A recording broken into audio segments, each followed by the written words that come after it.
Kayo ba'y nagulat na naglabas na rin po ang desisyon ng Supreme Court at sinabi po nila na pwede, no, na dapat talaga i-postpone ang barangay sangguniang kabataang election to next year? And also, even the term, no, aside, dati-rati, 3 taon lang, in-extend sa 4 na taon.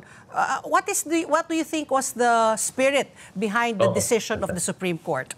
Actually, Pati, lawyer ako ng Liga ng mga Barangay at nag-file kami ng intervention sa kaso na yan. Okay. So, ang naging posisyon ng Liga ng mga Barangay ay constitutional nga ang pag-extend ng term ng ating mga barangay officials at masaya ang Liga ng mga Barangay na ito ang naging hatol o deklarasyon ng ating Supreme Court, pero hindi pa kami nakakakuha ng kopya ng desisyon kasi press release pa lang ang nilabas ng Supreme Court.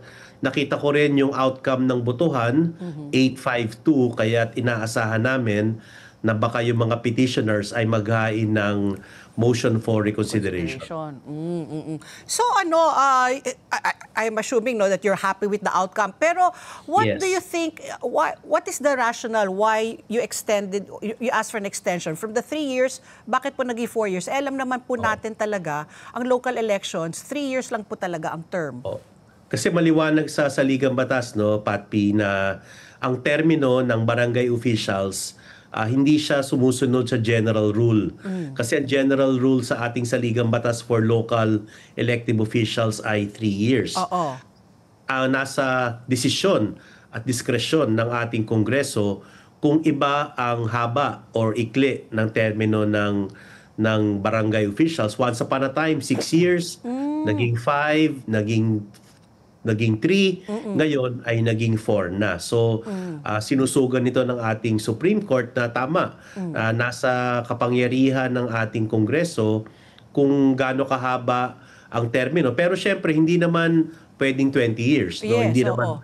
Kasi otherwise, sasagka naman siya sa karapatan nating bumoto. So, yung 4 years ay ayon sa Supreme Court ay isang reasonable period. At nilinaw din ng Supreme Court, at ito rin ang naging posisyon ng Liga ng mga Barangay, itong batas na to ay hindi batas ukol sa postponement.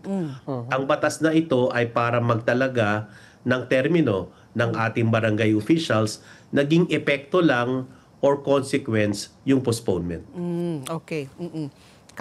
Pero di ba na bago i-extend yung termino ay elected na sila eh.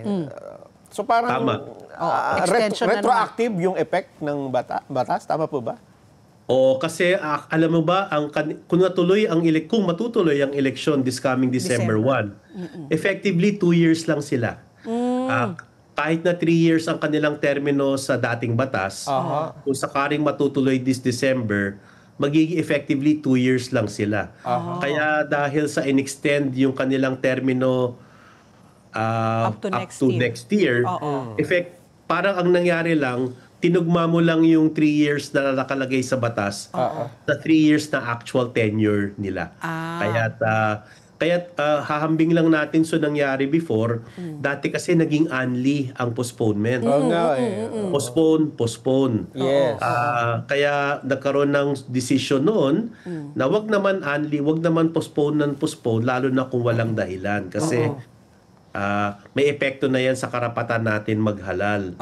Pero ito nga, ang batas na ito ay, actually kung titignan mo nga yung Republic Act 12232, there's no mention of course of the word postponement, pero ang naging epekto, necessary consequence ng pag-fix ng term ay pag-postpone to next year.